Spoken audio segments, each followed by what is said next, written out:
బడ్జెట్పై చర్చ సందర్భంగా ఇరుపక్షాలు స్లోగన్స్ ఇచ్చుకోవడంపై కాసేపు సభలో సంవాదం చోటు చేసుకుంది. రేవంత్ రెడ్డి రెవెన్యూ పాలిటిక్స్ చేయడం వల్లే రాష్ట్ర ఆదాయం తగ్గిందని హరీష్ రావు విమర్శించగా మంత్రి కోమటిరెడ్డి ప్రసంగాన్ని అడ్డుకున్నారు. గత ప్రభుత్వమే భూములు అమ్ముకుందంటూ దుయ్యబట్టారు.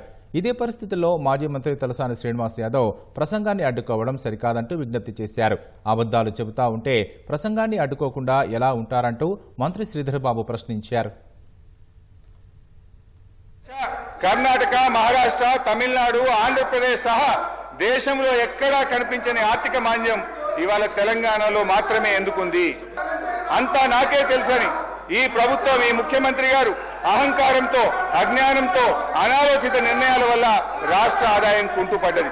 తన వైఫల్యాన్ని కప్పుపుచ్చుకోవడానికి ఆర్థిక మాంద్యం వచ్చిందని, ప్రపంచమే స్లో డౌన్ అయిందని ప్రవచనాలు ప్రారంభించారు.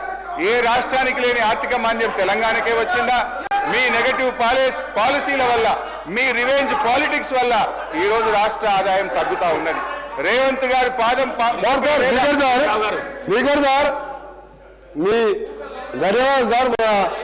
హరీష్ రావు గారు కూడా రిక్వెస్ట్ చేస్తున్నారు. ఒకటే సార్, ఎక్కువ ఇంటర్వ్యూ అని మన తెలంగాణ సభ్య సమాజం తలదించుకునే విధంగా ఔటర్ రింగ్ రోడ్డుని కమిషన్ కక్కుర్తుబడి 7,300 కోట్లకు రోడ్డు రంపిన ఘన చరిత్ర ఈయన సార్ వీళ్ళది.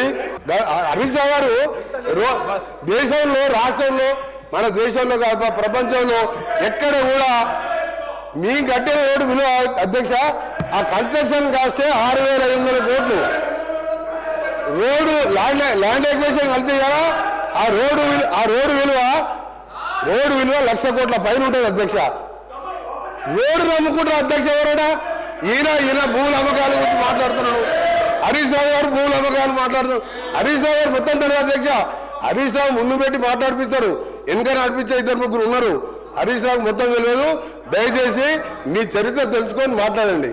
ఇప్పుడు మొన్న 2 days బ్యాకే 3 రోజుల క్రితమే చెప్పినాం అధ్యక్ష. ఇప్పుడు బడ్జెట్ మీద మాట్లాడాలనేటువంటి మీరు అవకాశం ఇచ్చారు అధ్యక్ష. దయచేసి గౌరవ డిప్యూటీ సీఎం గారు, అదేవిధంగా శాసనసభ వ్యవహారాల మంత్రి గారు, వారు కూడా ఇక్కడే ఉన్నారు. నేనేమంటా, మొన్న కూడా చెప్పిన, ఇట్లా ప్రతిసారి ఇంటరప్షన్ ఉండి మీరు మాట్లాడతాం మేము మాట్లాడతాం అనుకుంటూ పోతే అది పద్ధతిగా ఉండదని చెప్పి మీరు ఆల్రెడీ డిప్యూటీ సీఎం గారు రాసుకుంటారు, వారు రిప్లైలో చెప్తారు, మధ్యలో ఏదైనా లెజిస్లేటివ్ అఫైర్ మినిస్టర్ గారు ఉంటే మాట్లాడతారు. అనవసరంగా అక్కడి నుంచి మీరు, ఇక్కడి నుంచి మేము, ఇట్లా ప్రతిసారి ఇదే విధంగా వెళ్తే అధ్యక్ష సభ నడవడం ఇబ్బంది అవుతుంది అధ్యక్ష.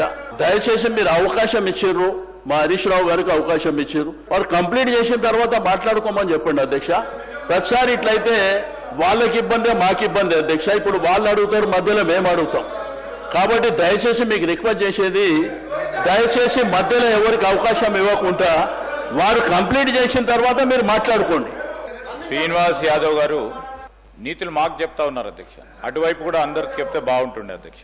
రెండవది, నేను దయచేసి హరీష్ రావు గారిని కోరుతా ఉన్నాను. Is a senior member, he held legislative affairs ministry, also finance minister. Slogans అనేది సరికాదు అధ్యక్ష. Let him put forward his viewpoints. We're here and honourable deputy chief minister taking the notes. వాస్తవాలకు దగ్గరగా మాట్లాడండి అధ్యక్ష. మా సభ్యులు కూడా ఉన్నారు, మొత్తం యావత్ రాష్ట్ర ప్రజానీకం కూడా వింటా ఉన్నారు. ఈరోజు వాస్తవానికి దూరంగా మాట్లాడి స్లోగన్స్ ఇచ్చే కార్యక్రమం చేస్తే డెఫినెట్లీ అధ్యక్ష, ఇక్కడ కూడా ఉన్న మా కాంగ్రెస్ పార్టీ శాసనసభ్యులు ఎందుకు ఇంటారు అధ్యక్ష? ఇష్టారాజ్యంగా అడ్డగోలుగా సత్యదూరమైన మాటలు మాట్లాడితే కూర్చోమంటే ఎందుకుంటారు సార్? మీరు సత్యం మాట్లాడండి, వినడానికి ఆస్కారం ఉంటుంది. మీరు చెప్పేదంతా చెప్పుకుంటూ పోతా ఉన్నారు. దయచేసి అధ్యక్ష, ఇప్పటికే 35-40 నిమిషాలు మాట్లాడారు వారు. దయచేసి మొత్తం అన్ని సబ్జెక్ట్స్ అయిపోయినాయి అధ్యక్ష. వారిది పరిశ్రమలకు సంబంధించి అన్ని సబ్జెక్ట్స్ మాట్లాడడానికి మళ్ళీ ఇంకేంది అధ్యక్ష? దయచేసి కంక్లూడ్ చేయమని కోరుతా ఉన్నాను అధ్యక్ష. ఏం అన్యాయం శ్రీధర్ అన్న ఇది. అధ్యక్ష, శ్రీధర్ బాబు గారిని గౌరవిస్తూ వారి మాటల్ని పాజిటివ్ గానే తీసుకుంటున్నాం అధ్యక్ష.